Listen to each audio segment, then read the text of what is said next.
welcome to Through the Eyes of a Donkey. This is a story of Jesus' birth told from the perspective of the donkey who carried Mary to Bethlehem. Now, this is a very special gift for you, Lily Grace, and for you, Macie, and of course you, Abigail, from your GGMA. So let's get started. So hi, my name is Olivia, and I'm excited to share a beautiful story with you girls. The power of God works in and through the lives of all of us.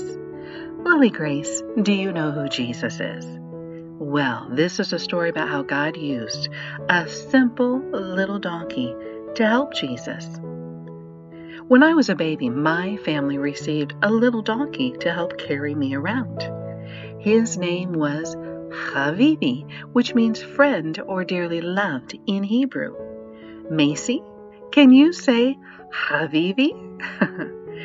He was always by my side and watched over me.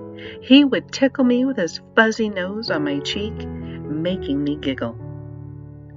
He was my best friend. We had no secrets, and Havivi shared the best stories.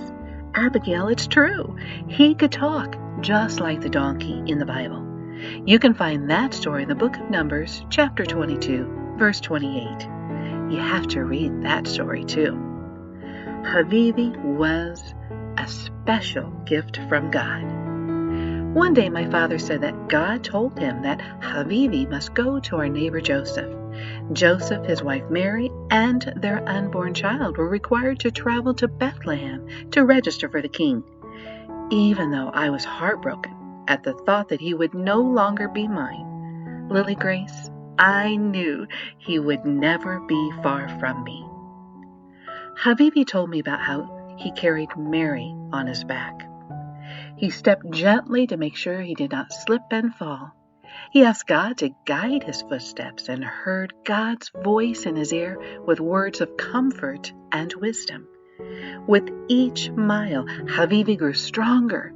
His confidence soared because he knew God chose him. Now, arriving in Bethlehem, they tried to find their way through the enormous crowd. Havivi was alert and tried not to stumble on the cobblestone streets. Again, he felt God's presence of peace as they moved along their divine path. Now, Macie, the day turned to night quickly, and Joseph knew that he had to find a place to rest. Mary would brush Havivi's fur with a mother's touch. She would gently talk to him along the way, showing her love for him.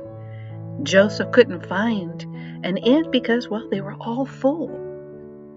But finally, an innkeeper took mercy on them and offered them a place in his barn. Now, Abigail, because the journey was long, Havivi began to drift off to sleep.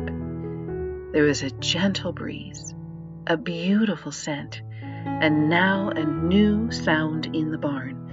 The voice of a baby was such a blessing to their ears, and high in the sky a star shone bright like a diamond on that holy night. That night there were shepherds in the field attending to their sheep, and the angel of the Lord appeared and told them the great news that their Lord and Savior had been born in Bethlehem, the city of David. The angel told them to follow the star to the holy child. Filled with joy, they began their journey to this holy place to bring honor to the King. Lily Grace, the shepherds followed the star and quietly entered the stable. A little shepherd boy knelt beside Jesus and began to sing sweetly in his ear to bring him honor. Havivi felt it his duty to watch over this baby while others entered that night. So with his nose he squeezed in to be by this precious child. Macie, now King Herod heard about the precious child, so he ordered 3 wise men to go and immediately report back to him. When they saw the star, a great joy filled their hearts. When they arrived in the stable, they bowed down to the King of Kings and the Son of God. And Abigail, they presented him with frankincense, gold, and myrrh. The Son of God slept by candlelight, and his glow warmed the cool night air. As a shepherd boy continued to sing, a small child, known as the drummer boy, began to keep time. Lily Grace, the heavenly music soothed their souls. Habibi watched as Mary wrapped Jesus in his blanket, and he marveled at how her touch was so gentle. Mary began to settle in, but turned and looked at her sweet donkey. Walking to Habibi, she threw her arms around his neck, and you know what she said, Macie? She said, "Thank you. You have served God well. I love you." Mary then led Habibi to Jesus and asked him to watch over him in the night. Snuggling up to the sweet boy, Habibi watched every breath he took. In the quiet of the night, Abigail, Habibi began to realize how God had called him for this divine moment. That honor filled his heart with joy. Lily Grace, Macie and Abigail, I hope you have enjoyed this story. Habibi has taught us many things, and his words will forever ring in my ears. As I snuggled up against his neck, Habibi said to make Jesus my best friend and ask him into my heart. And remember, Jesus is always near, so never be afraid, and always look for God's hope in my life.